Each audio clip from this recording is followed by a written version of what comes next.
Sejam muito bem-vindos a mais uma aula do livro de Apocalipse. Ficamos uma semana aí sem nosso estudo, mas hoje estamos retomando, ok? E hoje com um assunto muito importante, que é os 7 selos. Um assunto que é muito curioso, as pessoas têm muita curiosidade a respeito do que está se tratando, do que está se referindo, né? Todo esse assunto. E eu quero compartilhar com vocês hoje. Espero que eu seja muito simples, né? Nas palavras, muito simples naquilo que eu vou falar, para que você possa entender sem nenhum mistério no meio. Ok? Estamos estudando, né, acompanhando aqui o livro Apocalipse Sem Mistério. O autor é o pastor Aloísio Silva, da Igreja Videira de Goiânia. Hoje é terça-feira, dia 18 de agosto, agora que é 12h37. Ok, essa aula não é uma aula online, não é uma live. Eu gravei e eu estou liberando para você assistir agora no horário programado. Porque você deve estar ouvindo, eu estou numa chácara, estou num sítio, e aqui há barulhos de galinha, de boi, de cachorro, de passarinho, né? Então vai se acostumando aí, tá bom? Mas que bom que você está conectado aí comigo hoje. Bom, eu quero que você comece a imaginar então, para nós falarmos sobre esses 7 selos. Imagine que existe uma cena lá no céu, ok? Então existe um livro que está ali na mão de Deus. E esse livro, ele foi tomado ali pelo cordeiro. E agora esse cordeiro, ele está com esse livro na mão, esse livro fechado. Ele está lacrado. Existem selos para abrir, para que o livro possa ser aberto na totalidade. Como eu já falei, os selos é como se fosse um lacre para que ninguém pudesse ali estar abrindo, né? Se alguém porventura viesse abrir, tentasse abrir aquele livro, aquele selo se romperia e facilmente o destinatário ia notar que alguém já leu aquela carta, aquele documento tão importante que não foi o destinatário. Então o selo serve para isso. Então aquele livro estava selado, certo? E o cordeiro então ele pega e ele começa a quebrar esses selos para que ele possa abrir o livro. Os 4 primeiros selos, eles são um grupo, né? E os outros 3 formam um outro grupo. Esses 4 primeiros, eles não representam a grande tribulação, ok? Ele está ali se referindo antes da volta do Senhor Jesus Cristo, porque existe um período ali antes da volta que se refere à grande tribulação, ok? Chama a grande tribulação. E ele vai ter a duração de mais ou menos 3 anos e meio, ou seja, 1260 dias. Esse período ele só começará a acontecer no 7º selo. Então, o 6º selo ele é o início das dores e é o anúncio do dia do Senhor, que vai acontecer ali efetivamente no 7º selo, ok? Então, dentro do 7º selo, existem outras 7 trombetas. Começa então a acontecer um outro evento, que são chamadas trombetas, e são 7 trombetas. E elas são conteúdo do 7º selo, que constitui então a grande tribulação. E na última trombeta, nós temos outro evento que vai começar a acontecer, que são chamados as 7 taças. E essas 7 taças, elas são o juízo de Deus sobre o reino do anticristo, ok? Então a 7ª trombeta, ela marca o final dessa era e a volta de Jesus. Quando o anjo tocar a última trombeta, os mortos ressuscitarão e os que estiverem vivos serão arrebatados para se encontrarem com ele nos ares. Só Deus seria autor de tal obra. Imagina isso acontecendo no céu, na terra, anjos vindo, os selos sendo abertos, anjos começam a tocar trombeta. No final da 7ª trombeta, os mortos ressuscitam, certo? E os que estão aqui são arrebatados para encontrar com Jesus nos ares. Só Deus, o Todo-Poderoso, é capaz de fazer uma obra tão fascinante, tão poderosa e ao mesmo tempo tão simples. E você vai entender por que é uma obra simples. Então aquele livro que estava na mão de Deus, na mão de Deus Pai, ninguém era digno, ninguém poderia pegar aquele livro. Mas de repente vem um dos anciãos e fala para João, olha, não chores, porque o cordeiro ele é digno de pegar o livro. Ele é digno de abrir o livro. Então, o cordeiro pega esse livro agora, que contém toda a história do governo de Deus, certo? E a ascensão de Cristo até a sua volta, ok? Então, se você prestar atenção, de uma certa forma, o livro de Apocalipse, a obra de Apocalipse, ela começa a fazer sentido a partir do capítulo 5. Então, os primeiros 4 ali capítulos vai contar toda a história, vai acontecer um preparativo, né, uma explicação de como será, de como acontecerá todas as coisas. E os primeiros 4 selos, eles são anunciados pelos 4 seres viventes que simbolizam a criação.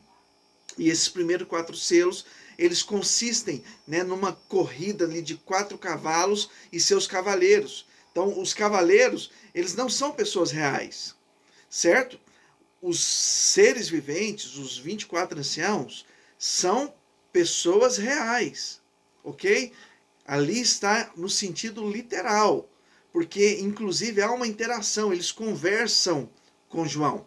Agora, aqui, os cavaleiros, não se trata de pessoas reais, mas de coisas que são personificadas.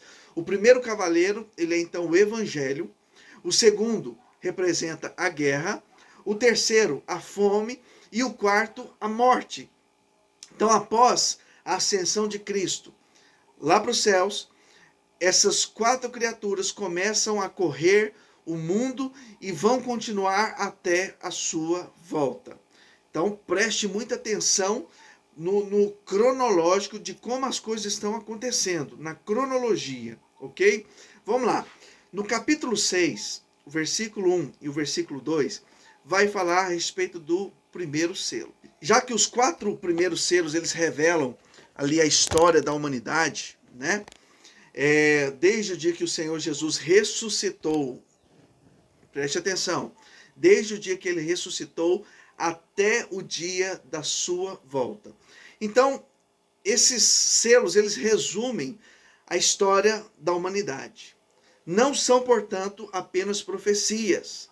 Esses selos são retrato da própria história da humanidade, nesses 2000 e poucos anos, né, que estão acontecendo. Nós estamos no ano 2020.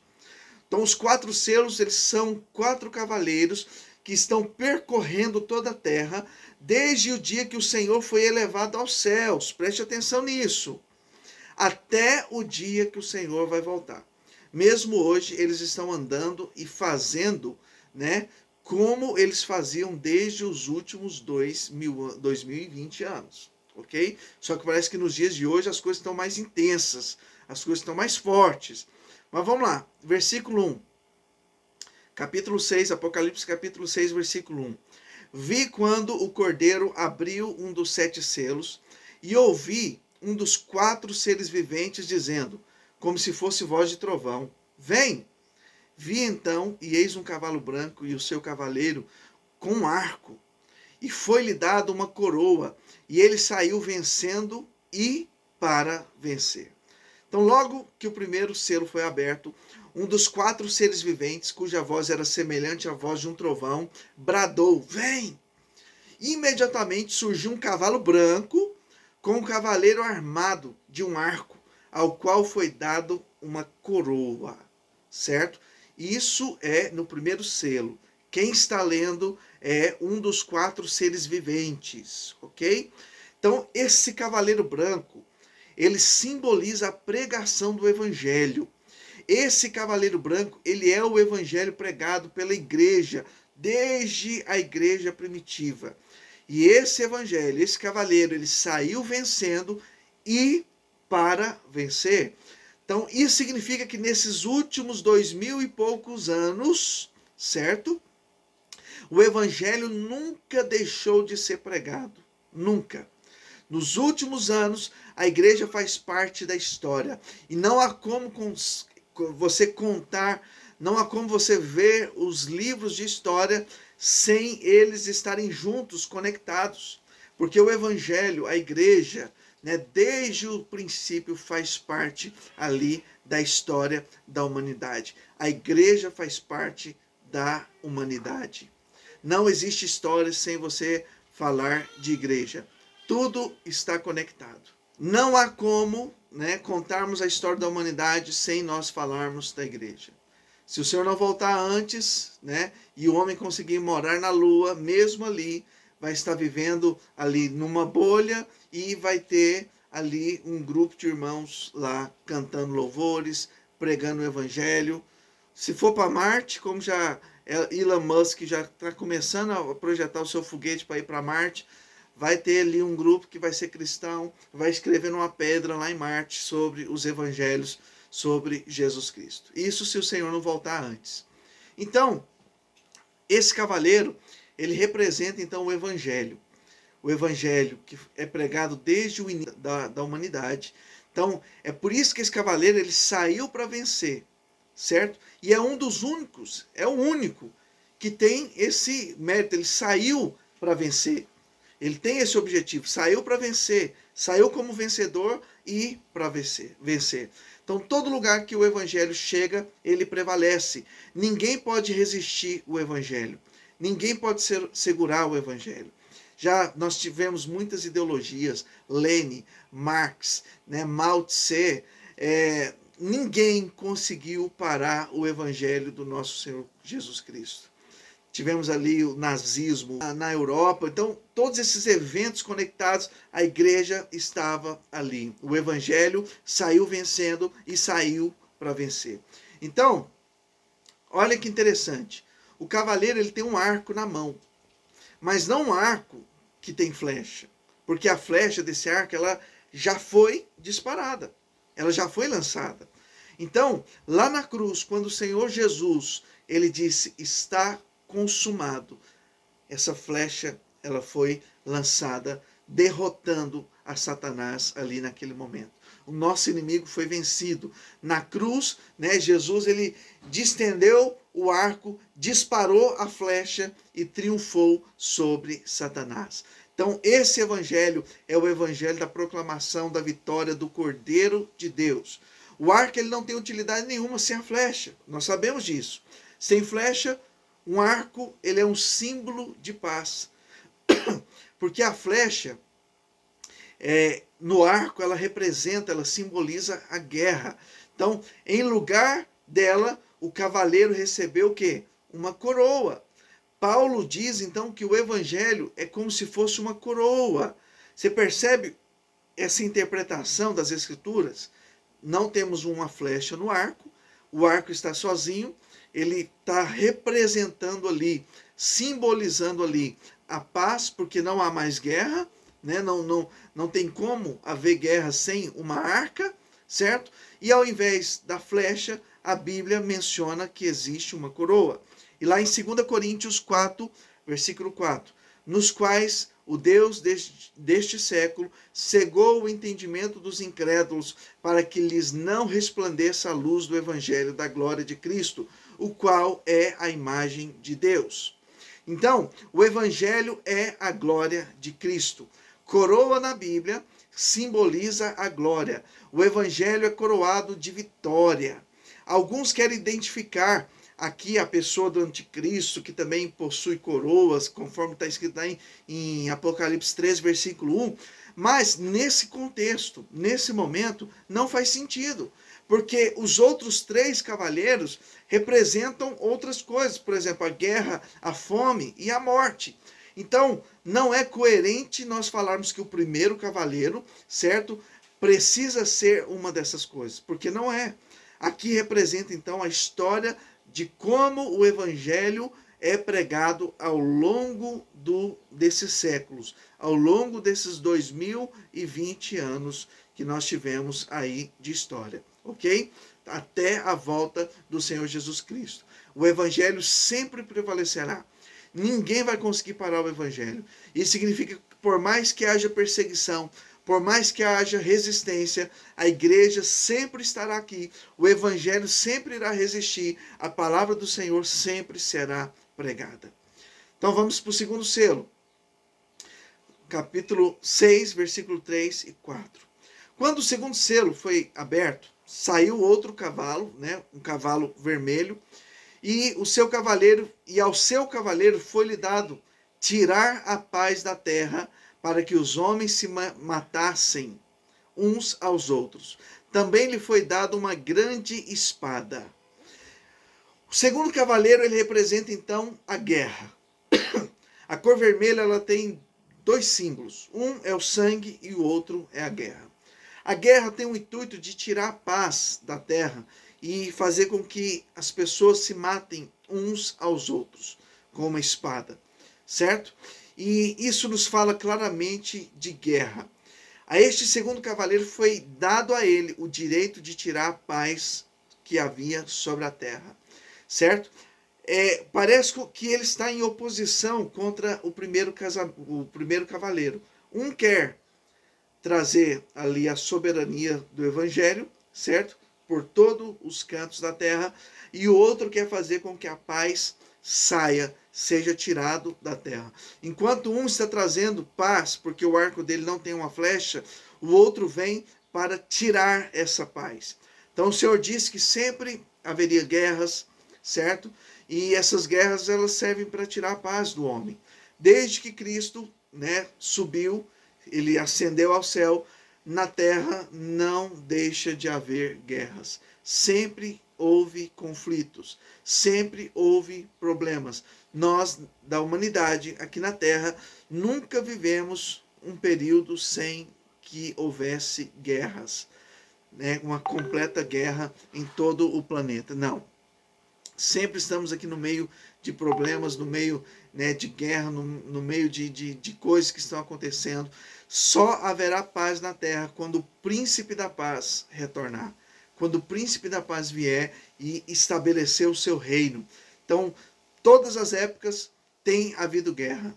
Agora, as guerras em si, elas não podem ser encaradas como um sinal da vinda de Jesus Cristo, porque desde a época que ele ascendeu aos céus, houve guerra na terra, certo? Agora, as guerras ali, elas são a evidência do governo de Deus em toda a história. A guerra só acontece porque já está decretado no livro o governo de Deus.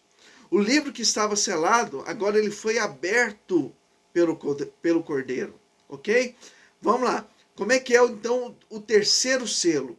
Está lá Apocalipse 6, versículo 5 ao versículo 6. Quando o Cordeiro ele abre então esse terceiro selo, João ele tem uma visão e ele vê um cavaleiro preto um cavalo preto, e o seu cavaleiro ele estava segurando uma balança na mão, certo? O que é essa balança?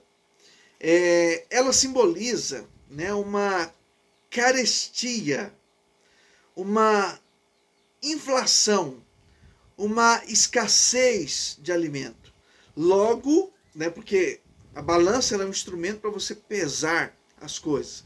Hoje tudo que você vai comprar, você paga ali, pelo peso, pelo conteúdo que está numa embalagem. Nos lugares mais modernos, você não vai com um saco vazio hoje em dia para você comprar arroz. O arroz ele já vem pesado numa embalagem, geralmente os pesos são as pesagens são de formas eletrônicas. Então, geralmente você compra lá 5 kg de arroz, vem 5 kg de arroz, já foi pesado. Então, a balança ela é uma característica de uma atividade comercial. Você vai comprar uma carne no açougue, você tem que pesar. Você vai comprar ali qualquer material. Você paga pelo volume, você paga pelo peso. Então ela representa uma atividade comercial, ok? E aqui nós estamos falando particularmente de uma venda de cereais, de uma venda de alimentos. A balança nesse contexto, ela vem simbolizar então escassez. O cavalo preto simboliza a fome. Houve ainda uma voz dizendo: uma medida de trigo por 1 denário, 3 medidas de cevada por 1 denário. Essas medidas, elas simbolizam a inflação. Ou seja, antes você comprava 1 denário, vamos jogar aqui para os nossos dias, com 10 reais você comprava ali um saco de arroz. Essa semana eu fui ao mercado, um saco de arroz, o arroz cristal, custando 19 reais. Isso é uma inflação. Porque quando eu falo há um tempo atrás, antigamente, isso é o que?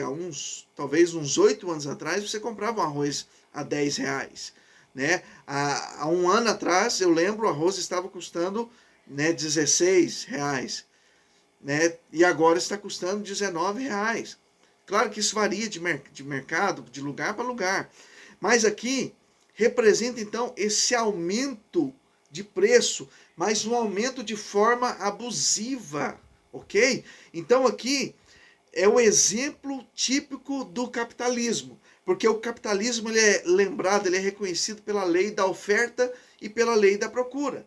Quanto mais oferta de produto você tem, mais barato é aquele produto. Agora, quanto menos produto há, quanto menos arroz existir na terra, mais caro esse arroz irá se tornar. Você entende? Então, é esse tipo de escassez que nós estamos falando. Então, quando há muita oferta de produto, o preço vai lá embaixo. Agora, quando a procura é maior do que a oferta, os preços vão lá em cima. Ok?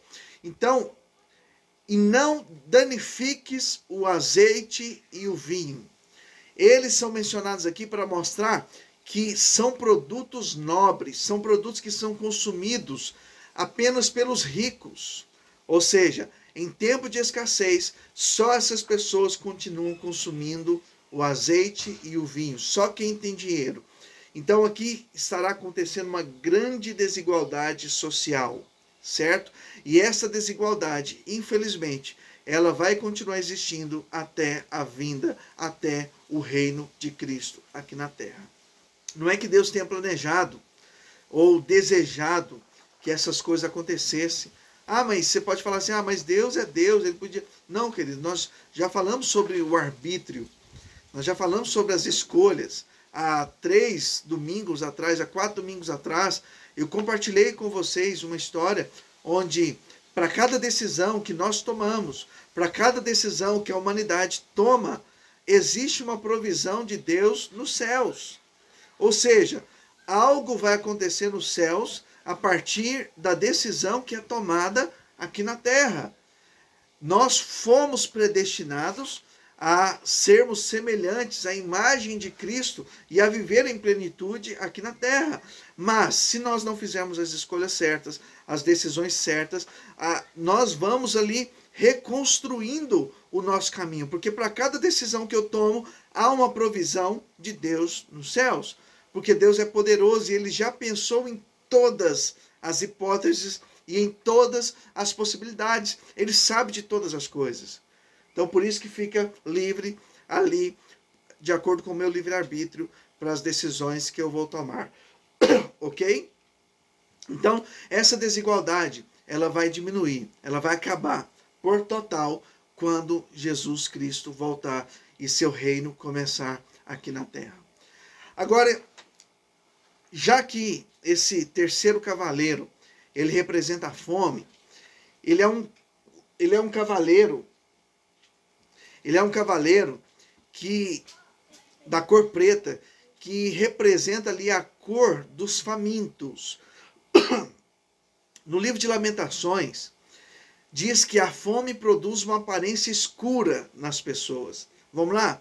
Lamentações 4, versículo 8, versículo 9 e também capítulo 5, versículo 9 e versículo 10. Olha o que diz. Mas agora escureceu-lhes o aspecto mais do que a fuligem. Antes de você dizer que o pastor é racista, tá? Porque é fome, porque é escassez, o pastor está falando que é preto, não sei o quê. Querido, para de nóia, viu? Vamos lá. Mas agora escureceu-lhes o aspecto, o semblante, mais do que a fuligem. Não são conhecidos nas ruas. A sua pele se lhes pegou aos ossos, secou-se como uma madeira. Mais felizes foram as vítimas da espada do que as vítimas da fome, porque estas se definham atingidas mortalmente pela falta do produto dos campos. Então aqui está falando de fome, e que o aspecto das pessoas que têm fome é um aspecto negro, é um aspecto preto. parecido ou mais do que a fuligem. Então, as crises econômicas e a fome estão presentes na história desde a ascensão de Cristo aos céus. Nós vivemos hoje, talvez, a época mais abundante de todos os tempos. Eu ouvi uma notícia nessa semana que muito me alegrou. Apesar de nós estamos vivendo tempos de pandemia, né, o Brasil, ele conseguiu manter ali como celeiro do mundo, celeiro da humanidade. O Brasil ele produz alimento para ele comer e para a humanidade. Muitos importam os alimentos do Brasil. Então, nosso PIB se manteve estável, caiu um pouco, mas a agricultura ali manteve. Talvez nós estamos vivendo hoje os dias de maiores fartura, né, em toda a Terra, em toda a humanidade. Claro que há muita desigualdade, há muito problema, há muita fome, há muitas pessoas que padecem de fome. Então, talvez hoje nós estamos vivendo os dias, né, de mais abundância na Terra. Segundo a ONU, né, bilhões de pessoas, ainda assim, vão dormir sem se alimentar, vão dormir com fome. Então, a história da humanidade, a história do Evangelho, das guerras, da fome, sempre estiveram acontecendo. Assim, o cavalo preto acompanha o cavalo vermelho. Eles sempre estão juntos. O quarto selo, capítulo 6, versículo 7 e versículo 8. Quando o cordeiro abriu o quarto selo, ouviu a voz do quarto ser vivente, dizendo: Vem.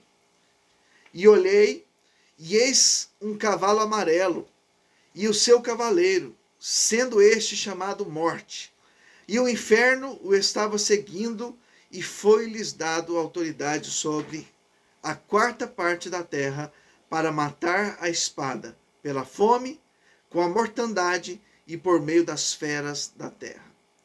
O quarto cavaleiro, então, é a morte. No original, o quarto cavaleiro tem a cor amarelo esverdeado, que representa a cor de um cadáver. Queridos, o inferno é o Hades. É o lugar onde estão as almas dos condenados, aguardando o julgamento do trono branco. Nós vamos ver isso em Apocalipse 20, do versículo 11 ao versículo 15. Não confunda o inferno com o lago de fogo. O Hades é uma prisão provisória, enquanto a outra é eterno. O lago de fogo é eterno, certo? Ok? O Hades é provisório. O lago de fogo ainda não está pronto. No final, o próprio inferno será lançado para dentro do lago de fogo. Ok? Vamos lá, Apocalipse 20, versículo 14. Então a morte e o inferno foram lançados para dentro do lago do fogo. Esta é a segunda morte, o lago de fogo. Ok? A segunda morte é o momento em que as pessoas que estão no inferno, as que não foram salvas, elas serão lançadas no lago de fogo. Qual é o tipo de morte provocada pelo quarto cavaleiro? De acordo com o versículo 8 que nós lemos, foi-lhe dada autoridade sobre a quarta parte da terra para matar a espada, pela fome e com a mortandade e por meio das feras da terra. Então aqui certamente a peste negra, né, que dizimou a população na Europa, a pandemia que nós estamos vivendo aqui, que muitas pessoas morreram, certo? Tudo isso, né, provoca a morte de milhões de pessoas a partir de protozoários, de vírus, de coisas da terra, certo? De feras da terra, vamos dizer assim. Às vezes não precisa ser um monstro, mas algo microscópico que causa um dano tremendo sobre a terra, sobre as pessoas. Esse quarto cavaleiro ainda está em plena atividade. Agora, o evangelho prospera sempre essas três coisas, certo? Mas todas elas estão acontecendo. Guerra, fome e calamidades, ok? Nós não gostamos de fome, muito menos gostamos de guerra, muito menos gostamos de tragédia. Sempre quando acontece alguma tragédia, algum problema desse nível, a humanidade entra em choque. Essa explosão que teve no Líbano, né? Uma tragédia. Pessoas morreram, centenas de pessoas morreram, né? Evaporaram, estão desaparecidas até hoje, não serão encontradas, porque a explosão foi tão forte que evaporou concreto, gente. Imagina pessoa, corpo humano. Então, esses cavaleiros, eles estão ali ativos. Todos eles estão ativos, ok? Agora, nós temos que buscar, né, a Deus. Nós temos que buscar o Senhor o tempo todo. O maior problema, né, das pessoas ricas é que muitas delas, eu não estou falando de todas, mas muitas delas acham que não precisam de Deus. Acham que não precisam do Senhor e não buscam ao Senhor. Mas quando uma calamidade, quando acontece um problema, as pessoas buscam o Senhor. Você está entendendo? Então, essas coisas, elas estão juntas. A pregação do Evangelho, a morte, a guerra, a fome, essas coisas estão juntas.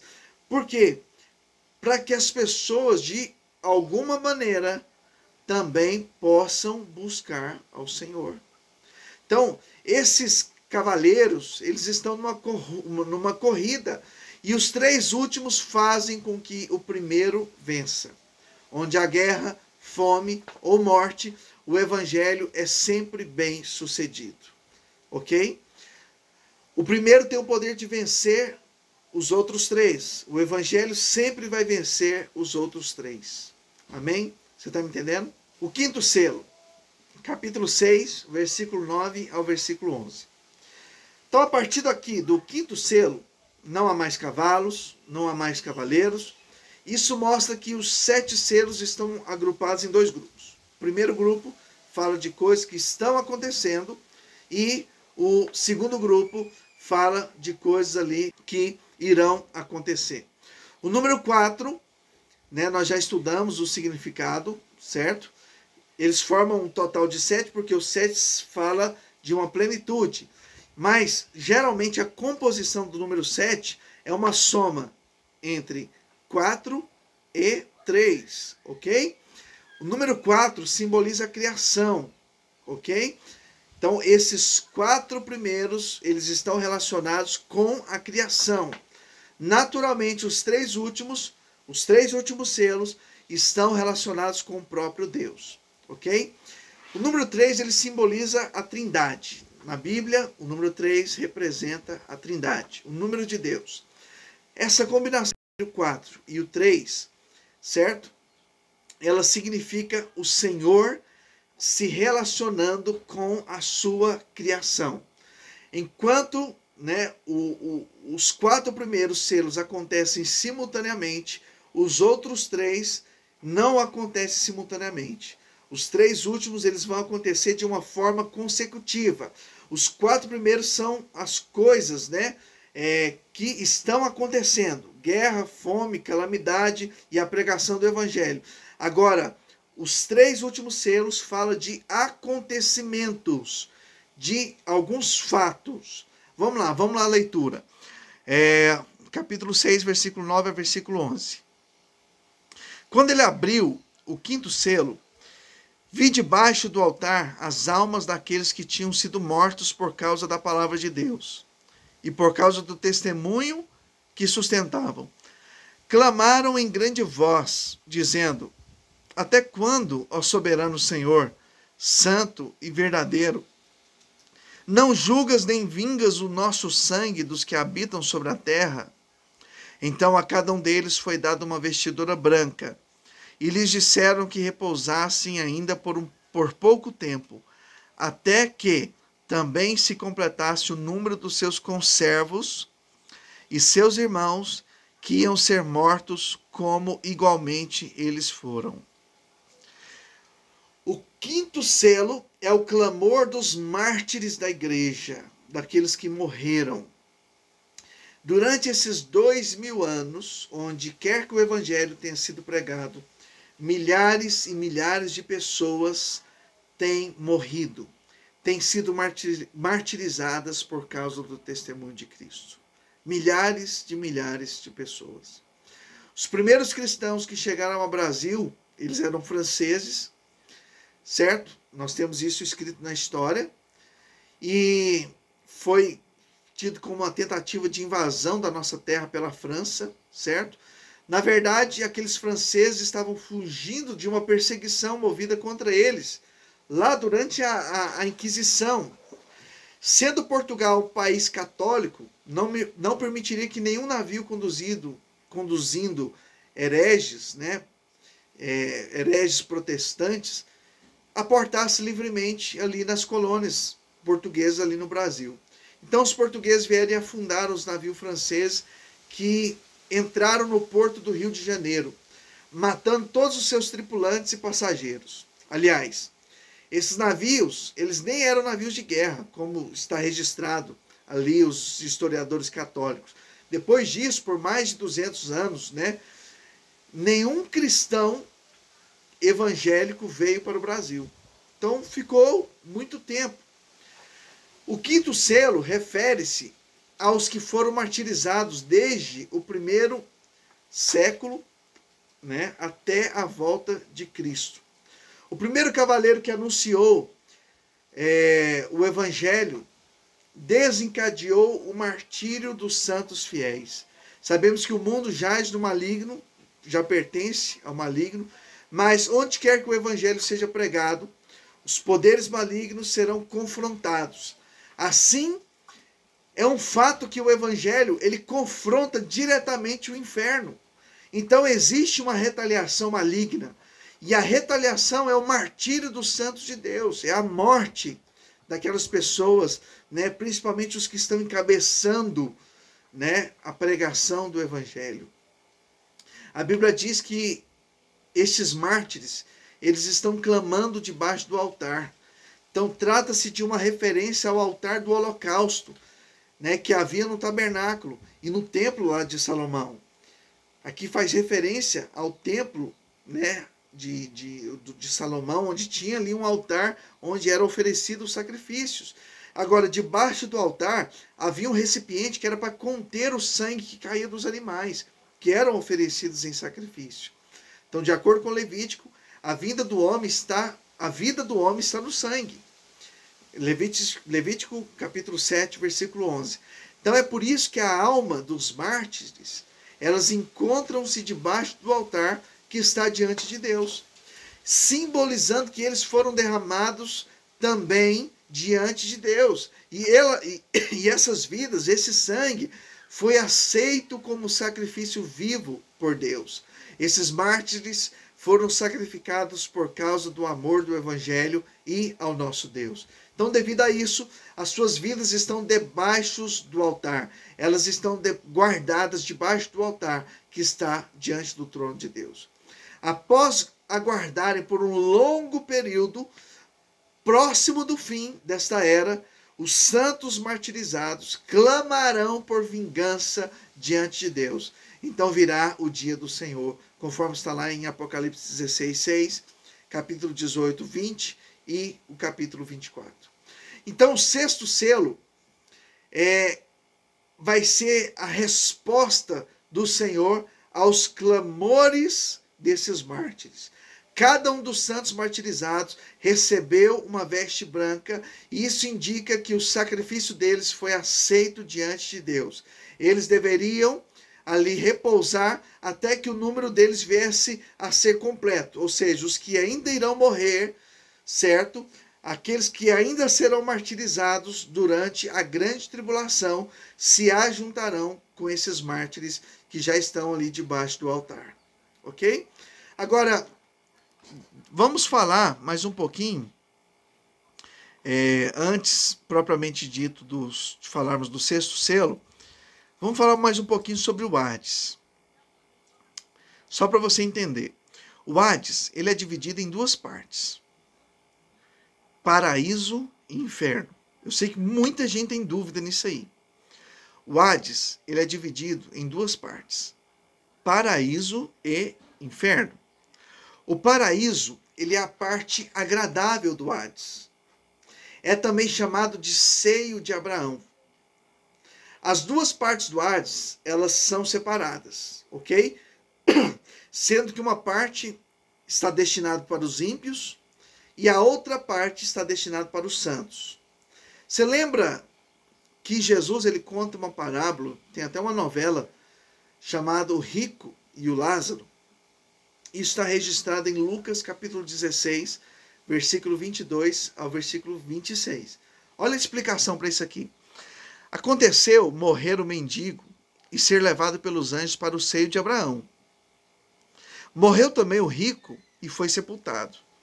No inferno, estando em tormentos, levantou os olhos e viu ao longe a Abraão e Lázaro no seu seio. Então, clamando, disse: Pai Abraão, tem misericórdia de mim e manda Lázaro, o mendigo, que molhe em água a ponta do dedo e me refresque a língua, porque estou atormentado nesta chama. Disse, porém, Abraão: Filho, lembra-te de que recebeste os teus bens em tua vida, e Lázaro igualmente os males. Agora, porém, aqui ele está consolado, tu em tormentos. E além de tudo, está posto um grande abismo entre nós e vós, de sorte que os que querem passar daqui para vós outros, não podem, nem os de lá passar para nós. Nós concluímos então que as pessoas que faleceram hoje, elas estão em dois lugares. Todos os que morreram até hoje estão em dois lugares. Os que morrem em Cristo estão num lugar chamado seio de Abraão, ou, como Jesus disse naquela cruz, paraíso. Ok? E os que morreram sem Cristo estão no Hades ou no inferno. São lugares relativamente próximos um do outro, certo? Mas existe um abismo, um buraco muito grande, e os que querem passar de um lugar para o outro não podem, não tem como. Então esse abismo separa o paraíso do inferno. Agora surge a pergunta: então não há ninguém no céu hoje? Não, pois ninguém foi para o céu ainda. Entretanto, as pessoas que morreram em Cristo já estão desfrutando da presença de Deus, num lugar chamado seio de Abraão. Ok? Mas isso não é o céu ainda. Você está entendendo onde é que está a dúvida de muita gente? Eles estão no paraíso, e o paraíso ainda não é o céu. E o inferno, ele não é o lago de fogo. São lugares provisórios que essas pessoas estão. O inferno é um espaço provisório, mas é um espaço de tormento, de muito sofrimento. Agora, o tormento final é o lago de fogo e enxofre. Eles serão lançados lá, o próprio inferno, junto com essas pessoas e aqueles outros, junto com Satanás, todos eles serão lançados no lago de fogo e enxofre, que é o tormento final. Ok? Vai acontecer exatamente depois do julgamento do trono branco, Apocalipse 20, 14. Agora, provavelmente, esse local, ele fica no centro da terra. Olha o que diz em Mateus 12, versículo 40. Porque assim como esteve Jonas 3 dias e 3 noites no ventre do grande peixe, assim o Filho do Homem estará 3 dias e 3 noites no coração da terra. Claro que é a palavra de Deus, claro que foi escrito, por Mateus, a visão de Mateus naquela época, mas foi uma inspiração divina, ok? Então, é muito provável, talvez 99,9% de chance, que esse lugar onde as pessoas morrem é o centro da Terra. Elas vão ali para o centro da Terra. ok? Então, Jesus, ele morreu e foi para o paraíso, como diz Lucas. Jesus lhe respondeu, em verdade te digo que hoje estarás comigo no paraíso. Lucas 23, versículo 43, ok? Agora, quando nós vamos ler o livro de Atos, nós descobrimos que ele também foi ao inferno, ou seja, o Hades. Atos 2, versículo 27. Assim, tanto o paraíso como o inferno estão numa região que podem ser chamada de forma genérica Hades. Ok? Espero que isso esteja ficando claro para você, tá bom? Esses dois lugares, o paraíso, o seio de Abraão e o inferno, pode ser chamado de uma forma genérica de Hades, ok? E é provável que o Hades esteja na Terra, ok? É provável que o Hades esteja na Terra e que o centro da Terra seja exatamente ali o lugar de tormento onde as pessoas, né, que morreram sem Cristo estão, ok? Então, quando nós morremos, nós não vamos para o céu ainda, mas primeiramente nós iremos para o paraíso. Somente iremos para o céu depois da ressurreição. O paraíso também é chamado de o terceiro céu. 2 Coríntios 12, versículo 2 a 4 diz assim: Conheço um homem em Cristo que há 14 anos foi arrebatado ao terceiro céu. Provavelmente Paulo está falando dele mesmo. Se no corpo ou fora do corpo, não sei. Deus o sabe. E sei que o tal homem, ou seja, Paulo, se no corpo ou fora do corpo, não sei, Deus o sabe, foi arrebatado ao paraíso e ouviu palavras inefáveis, aos quais não é lícito ao homem referir. Uma vez que o paraíso ainda não seja o céu, já é o antegozo da glória celestial. O que Paulo viu e ouviu são coisas tão maravilhosas que nem lhe era lícito referir. Ok? Evidentemente, então, nós estaremos com Cristo depois de nossa morte, como Paulo disse, lá em Filipenses, capítulo 1, versículo 23. Ora, de um e outro lado estou constrangido, tendo o desejo de partir e estar com Cristo, o que é incomparavelmente melhor. É certo que nós estaremos com Cristo, ok? Mas nós não podemos negar, certo, que mesmo hoje estamos com Cristo. Nós já estamos com Ele, certo? Claro que quando nós formos glorificados, né, nós teremos uma maior comunhão com Cristo. Nem se compara com o que nós estamos vivendo hoje. Agora, nós só estaremos plenamente no céu, plenamente com Cristo, depois da ressurreição, quando nós recebermos o corpo glorificado. Agora, né, esse corpo aqui, ele não consegue ter uma comunhão plena com Cristo, só com o corpo glorificado. 1 Tessalonicenses capítulo 4, versículo 16 e versículo 17 diz assim: Portanto, o Senhor mesmo, dada a sua palavra de ordem, ouvida a voz do arcanjo e ressoada a trombeta de Deus, descerá dos céus, e os mortos em Cristo ressuscitarão primeiro. Depois nós, os vivos, os que ficarmos, seremos arrebatados e juntamente com eles entre nuvens para o encontro do Senhor nos ares, e assim estaremos para sempre com o Senhor. Observe que nós estaremos juntos com o Senhor para sempre, somente depois da ressurreição. Antes disso, nós estaremos com Ele, mas no paraíso, que é um lugar limitado, que é um lugar que tem limitação, que não é o céu ainda. Amém? Bom, se ficou alguma dúvida, fala comigo lá no grupo de Apocalipse, ok? Ou deixa o seu comentário aqui no YouTube, né? Não sei se vai dar para eu transmitir também pelo Facebook, mas deixa o seu comentário. Vamos tentar tirar as dúvidas, ok? Se eu não souber, nós vamos procurar quem sabe. Amém? Bom, vamos então novamente ao sexto selo. Continuar com o sexto selo. Apocalipse 6, versículo 12 ao versículo 17. Eu já estou terminando, viu? Não sai daí não. Vi quando o Cordeiro abriu o sexto selo e sobreveio um grande terremoto. O céu se tornou negro como saco de crina, a lua toda como sangue. As estrelas do céu caíram pela terra como a figueira quando está abalada pelo vento forte. Deixa cair os seus, e como a figueira forte deixa cair os seus figos verdes. E o céu recolheu-se como um pergaminho quando se enrola. Então todos os montes e ilhas foram movidos do seu lugar. Uma catástrofe.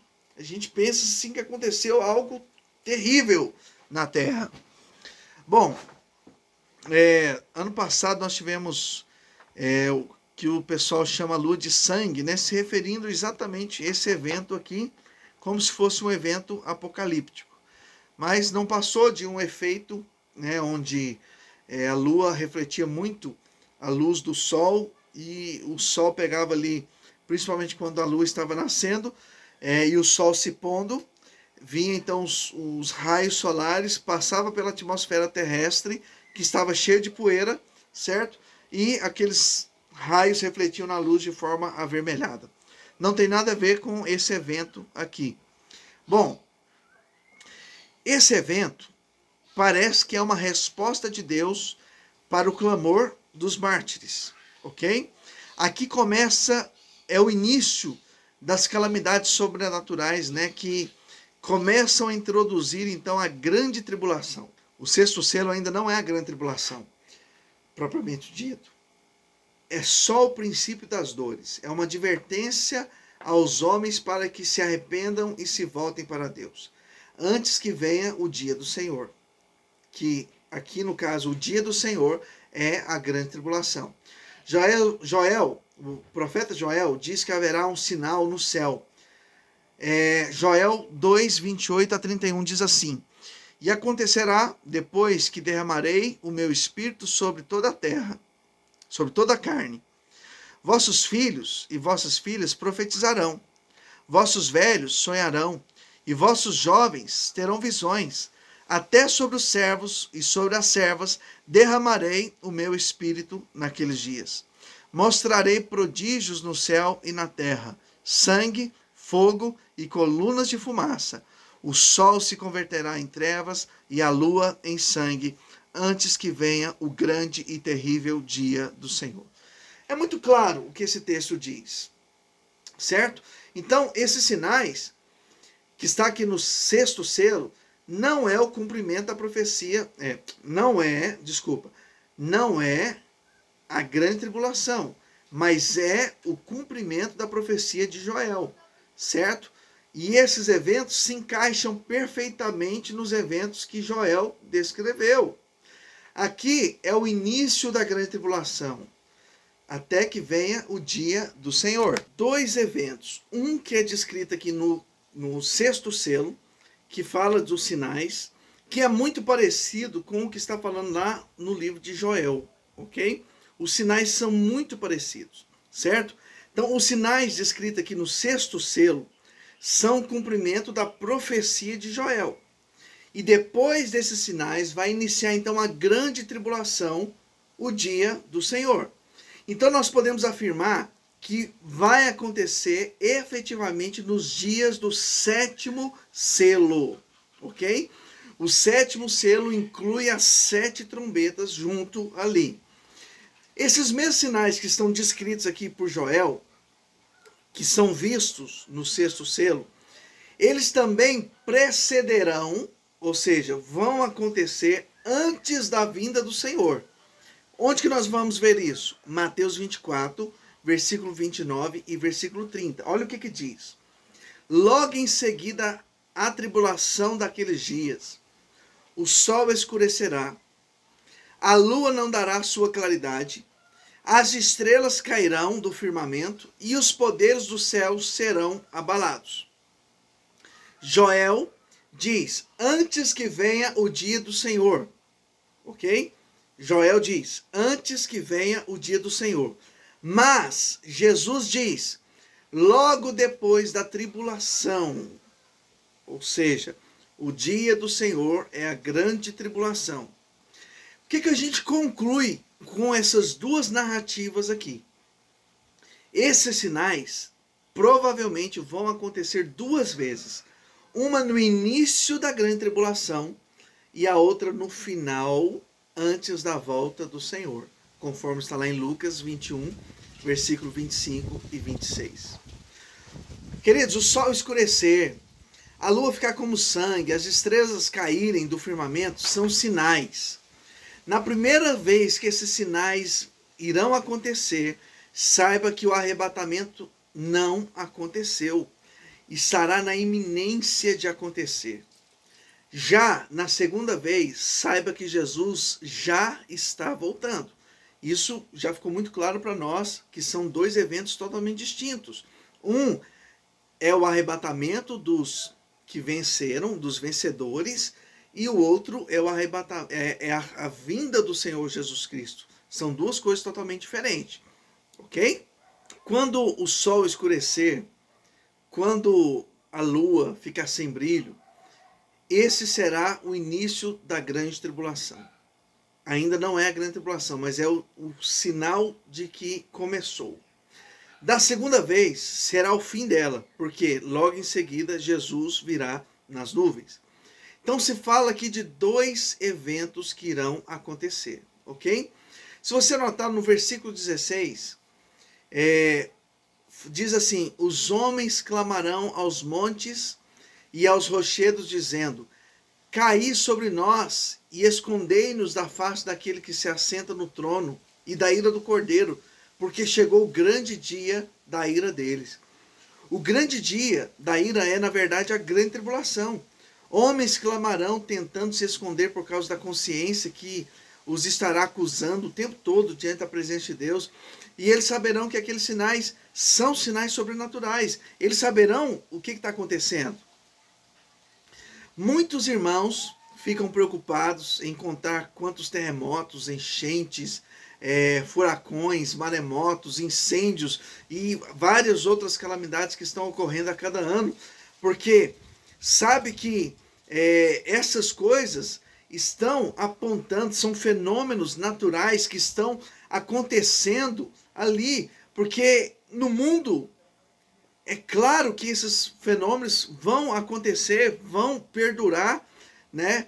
E são sinais da vinda do Senhor Jesus Cristo. Então, pessoal, muitos irmãos ficam preocupados, né? E ficam contando o que está acontecendo. Alguns fazem até conta matemática de quantos furacões, maremotos, terremotos, tudo que teve, né? Mas tudo isso não passa de fenômenos naturais, que é normal acontecer na humanidade, não tem problema. Agora, o que antecede a grande tribulação é um evento sobrenatural. O motivo é sobrenatural. Então, não pode ser comparado com o que nós já tivemos antes. Claro que tudo isso aponta para os tempos do fim, mas isso que está descrito aqui no 6º selo e lá no livro de Joel se refere a eventos sobrenaturais e ali que vão anteceder a grande tribulação, o início então ali do 7º selo, as 7 trombetas, né, e até a vinda do Senhor Jesus. Então isso aí a gente vai ver na próxima aula. Espero que você tenha entendido, aprendido, e a gente se vê aí na próxima semana. Fica na paz. Tchau, tchau.